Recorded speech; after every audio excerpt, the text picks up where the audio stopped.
Hello and welcome to a long overdue crafting video. This video is going to focus on creating cool scatter terrain and elevations for your gaming table. So the format will be, and the medium we'll be using is pink foam. Now you've probably seen lots of other crafting videos that involve pink foam. This is actually scrap foam from a very big project that we recently worked on, where we had to build a giant mountain and a cliff and an overhang for a short film. And this was absolutely the biggest crafting project that I've ever done, and probably one of the biggest ones I've ever even seen anybody do. Now, to be fair, it wasn't just for D&D, so it wasn't like scaled for 28 millimeter or 30 millimeter miniatures. This was for a short film where they were going to be scaling it, and it was more like a, I don't know what the scale was, but it was a much bigger scale. So the whole piece was about 6 feet tall when we were done, which is pretty epic. But we had a bunch of scrap pieces, and I took the liberty of using my Hot Wire Foam Factory hot wire cutter, and I carved around the perimeter of these pieces to create the texture that I wanted. So I have a variety of different pieces. I've got some straight ridges, I've got some curved pieces, I've got some really cool kind of just walls that we could use here. I've got some smaller pieces, variety of different chunks. And like I said, these are all just leftover scrap pieces. So all I did was go through with the hot wire and kind of give them the edges. And now basically I'm ready to paint them. And what I wanted to do with this series was do a couple different variations. So some of these are going to be painted with kind of just your standard mountain look. So I'm going to do a 3-part painting technique that I'll show you. And that's going to start off with working from dark to light. So I'll start off by basing them all in black. And then I'll go through and hit a solid layer in pewter gray, kind of a medium gray. And then the highlights I'll do with a lighter, this case granite gray. So those 3 colors will be for maybe half of this box to give me some scatter terrain options that I could use to build elevations and give it kind of a rocky look. And then what I'd like to do with a few more of these pieces is kind of go with more of an Arctic look. And for that series, I'm actually going to do sort of a different technique. I'm going to base it in a lighter gray, but then I'm going to go back over with a series of whites, not just for highlights, but just to give it a little more of a snowy look. And I might even kind of experiment with some flocking to give it kind of a snow-covered tundra look. So, but for right now, we're going to start off with the standard kind of gray terrain. So I could basically pick any of these pieces, but I think what I'm going to do is, just for the sake of brevity, I'm going to pick out one of these longer pieces and a shorter piece. So the advantage of this is that with different sizes, I could use each of these as their own individual elevation, okay? So I could have stuff going on here, I could have this little outcropping here, or I can make them stackable, right? So I can, if I have the right sizes, I can make them stackable, and then I could have multi-elevation things going on here, right? And when you lay this stuff out on the table, it could make for an entire setting. What I like about that approach is that rather than building one big gaming table out of one giant chunk of foam and digging it out and creating the elevations, this gives you more flexibility. So in the long run, having these pieces could actually let me rearrange the map for different scenarios however I wanted to. And even do, I could do other things. Like I could probably create, a bridge kind of situation, where there's a river underneath and have, multiple elevations within this context. So having these pieces as standalone pieces that I could arrange on the table allows me to create encounters and adventures and use these more than just once or twice. And I'm referencing that because in the last couple of years, for example, I've seen a lot of builds with pink foam or white styrofoam where people have done like an entire dungeon or an entire encounter with, like, say for example, the Mines of Phandelver. Now that's cool because what you're doing is replicating a map and you're creating that. But what happens when you've played through that with your group? Now you have an entire map of Mines of Phandelver and the layout doesn't, it's going to stay the same because it's all one big piece. With this system, you could do that, but you could also rearrange it and maybe use those pieces down the line in another adventure. And the possibilities are really very limitless. So let's get started. Now, when I'm doing this much volume, in an ideal world, I would have a much bigger paintbrush to do the base coating. But I don't have that. So I have one paintbrush, I've got a little plate here that I could use, I've got a little cup of water, and I've got some paper towels for blotting out my stuff. What I want to do though is make sure that my paintbrush is soaked in water. And the reason why is because when I start to mix in this paint, this base coat, I want it to be able to get into all the little nooks and crannies so that it creates a lot of cool shadow. This also is a really heavy, thick kind of acrylic. Isn't that a juicy sound? Let me do that one more time just for all of you people who like sounds.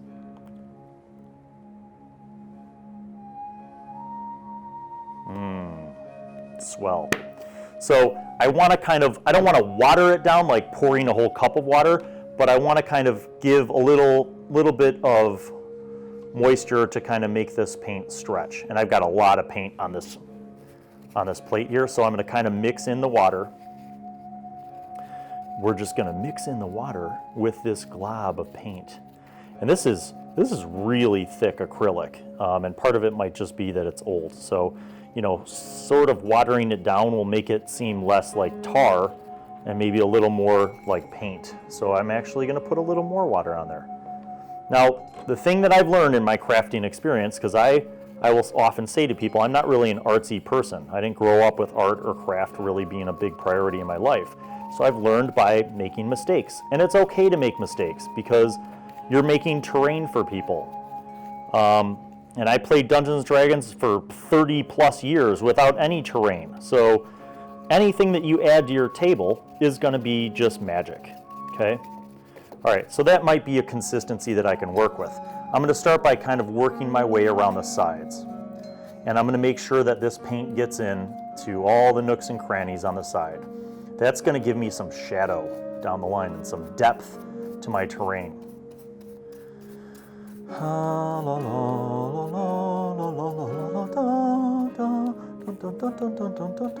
This is still pretty thick, even though I watered it down. Now, again, remember that mistakes are okay. Sometimes some of my coolest things have been done on accident and it just happened to work out really well. So I'm going to base coat this whole thing with some black. And unlike other videos where I edit down to save time and make it a short tutorial, this one's going to be a whole long thing. So you're not going to miss anything. You're going to sit through all the boring components of this. Now, when I'm crafting at home, which hasn't happened in a long time because my whole crafting space has been under construction. My entire basement's been under construction for 6 months now, more than that, 8 months. But when I'm crafting at home, I might, you know, enjoy some music, or, you know, maybe have a movie playing in the background, or, you know, have a drink, a cup of coffee, a cup of tea, whatever you fancy. And that just helps make the crafting experience a little more enjoyable, relaxing. So there's the black base coat. Now, should I do the bottom? That's a great question. If you want your terrain to be flippable, so maybe you want to flip it and have a wider top instead of a wider bottom, then absolutely do the bottom. Paint all sides of it. But if you only intend to ever play with it in this configuration, then you don't really have to paint the bottom. The thing with painting the bottom is that, you know, now it's going to take a little longer to dry, and when you lay it down, it might stick to the paper or whatever you're laying it down on. So maybe you try to lean it up against something so that only one little corner of it is touching, etc. Either way, this is going to take a while to dry, so because I've got just big ass blobs of paint on this thing. So once I get this more or less coated, and see my fingers just took off a whole bunch of paint. Rip. I'm just going to wipe that off on that. Bring me that box of Kleenex, would you, Chief? So it's going to get a little messy. I don't mind. That's fine. So that little piece is done for now. Thank you. Thanks, Dave. I want to save my paper towels for actually for wiping off the brush when I get to the point of dry brushing. Okay, so I'm burning through a lot of paint, so what I'm going to do is really water this down and just use my paintbrush to stir the water into and kind of blot and stir and water this paint down. Get this acrylic paint mixed in with the water so it lasts a little longer. And if you're doing big projects like this, it will chew up a whole bunch of paint, no fooling.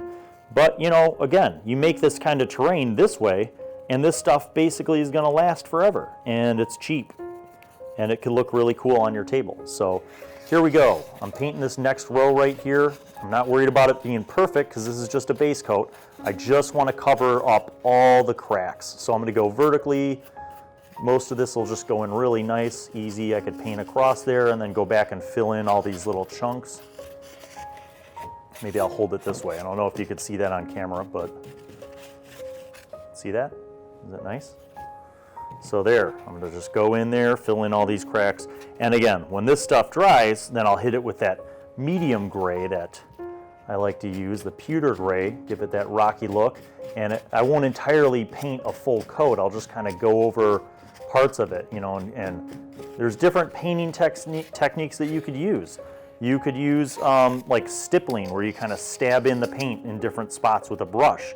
Or if you want to try a sponge technique to give it a little different texture, you could paint with a sponge and just blot the sponge. A lot of different ways to do it, and you don't know if something's going to work until you try it. And best thing about painting terrain and crafting is that even if you make a mistake, it's no big deal. You just paint over it. You do another layer. And the more layers you add, the kind of more realistic these things tend to look. And not just with stone, but with other textures, painting buildings, painting dungeon tiles. All that stuff is really fun, and you really just can't make a mistake. So don't be afraid. My biggest tip to people who are just starting off in crafting is just jump right in. Don't be afraid. Failure is good. You learn from your failure just as well as you learn from your success. D&D, it's dynamite. D&D, hope you win the fight. All right, so I'm just putting in the paint here, trying to get in some of these textures that I created with the hot wire are going to be really cool once I hit them with highlights. So I'm going to have these shadows from where I did the black base coat, and then I'm going to have these highlights along these little ridges, and it's going to look really cool. It's going to give it a very realistic kind of stony, rocky, mountainy texture. And this is something I've done before with other terrain, so I'm comfortable with it. I'm familiar with it because I've done it before. What I haven't done before is the Arctic terrain. So when we get to that, that'll be a cool experiment. We'll learn together how to do that. So some people have different techniques. They base it dark and then they work from light to dark. Other people like to start off with a white base if they're doing like a snowy Arctic terrain, and then they go from there. Okay, pretty much all my edges are painted, or painted enough. So now I'm going to put this down here, get a little more water on my paint palette, and then I'm going to fill this in. Now, you might be thinking, hey, what if you water it down too much and then the pink starts to show through? Then just give it another coat, no big deal. This is kind of like a primer. You know, I'm just putting some paint on to see how it's going to look, and if I need more paint, then I will. But remember too that you're going to be putting on that medium gray. So the medium gray will cover up some of the pink as well. So by the time you're done with that, you know, it's not really going to show through. And here, worst case scenario, let's say that you finish all 3 coats, you finish your base coat, you finish your gray stone coat, and for some whatever weird reason, there's still some pink foam or a spot that you missed. Is that a big deal? No. And the reason why is because you can actually find naturally occurring colors in stone too. So some people, you might even add some brown in to give it more texture, depending on where this rock is going to be. You might add in some green, little chunks of green that maybe could simulate, you know, moss growing on the stone. Okay, so you really can't go wrong. You could create your own stone textures. You could add in sparkle if you wanted to give it like kind of a granite look. You could swirl your paint around with some blue and white and give it like a marble look. So I'm not going to paint the bottom of this right now because I want to move on to this next stone. But these 3 stones are 3 different sizes, so it'll give me some options here for how I want to paint this. So I've got some more black here. Just going to hit this, get my coverage down. And again, all this stuff is going to take a little while to dry anyway, so there you have it. Now, if this is a live stream, we'd be waiting for a lot of things to happen, like while this all dries. So there's really no point in that. But this will be neat when it is dried, and we can move on to the next step. So this one, I went to town on the texture, so I'm looking forward to seeing what this is going to look like. I think it'll be really cool. And I still have plenty of black here, so it was kind of a good call to water that down a little bit, because now I'm stretching my paint, getting a little more mileage out of what I have here. And you know, the thing about painting terrain versus painting minis that I've found is that terrain doesn't take as much of attention to details, and it's a little more forgiving. So if you do screw up, you just hit it with a different color, or you go back and do another coat or whatever. But even, you know, as I start to delve into painting minis, it's not that different in terms of your artistic approach. In other words, you could still make mistakes with minis and just, you know, do a little cover up, do a little recoat. Point is like, have fun while you're doing this, because why not? In the early days of crafting, from my experience, I used to kind of get stressed out sometimes, because I am by default kind of a perfectionist. And it took a little while for me to just learn to just chill and kind of go with it, you know. Maybe have a little bit of a Bob Ross approach, you know.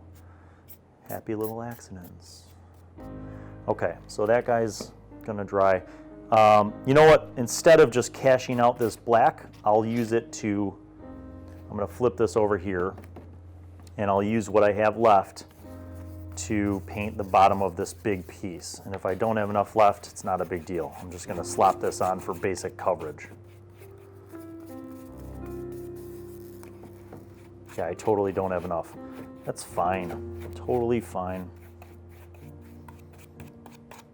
Now, some people might say, what if you painted one side like the snow and the other side like the rock?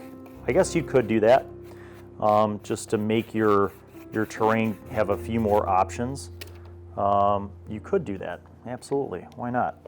I don't know if it'll work, but why not try it? Okay, got to get some more black out of this, just enough, not a ton, but just enough to make sure this bottom guy is covered. God, that's really thick. It's like, I don't know, just for some reason it reminds me of poop. It's very poo in its consistency, like a soft animal poo. Okay, let's get this on here. I wonder if I'm going to get copyright dinged for humming tunes to movies and TV shows.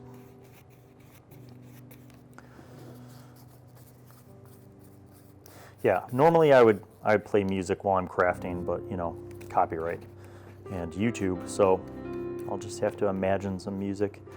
Maybe I'm in a happy little mood and I'm listening to some medieval Renaissance kind of music, or some classical music, or maybe I'm in a darker mood and I put on Glenn Danzig's Black Arias. For those who don't know, you should get that for your music repertoire for your games, because it's amazing. Has a lot of versatility. All right, just enough of this black to cover up most of this, and I'm not worried if a little pink shines through, because again, I'm going to hit it later with a bunch of other colors. So I'm just going to, yeah, see when I put this down, I don't know if you could see that, but when I put it down, a bunch of the paint peeled off. So rip. So I'm going to turn these up on their sides maybe and just kind of balance that so that it can air dry as much as possible. And then whatever peels off, whatever paint comes off, no big deal. I'll just fix it with the next coat. So nice and messy. And we have to wait for these to dry. So what I'm going to do is wait for them to dry, and then I can go to the next layer of paint, hit those a little bit, then I can go to the next layer of paint. But remember people, rinse out your brushes. I see a lot of people burn through brushes, and my brushes seem to last forever because quite simply, when I'm done, I rinse my brushes out immediately. I don't wait. I don't wait for the paint to dry. I rinse them out, clean them really good. I even use a little bit of soap sometimes to get the color out if it's being stubborn. And then I can keep using that brush. So part one of mountainous scattered terrain is done for now, but we'll be back for that second coat with this nice medium pewter gray once this stuff is dried, and we'll go into that technique.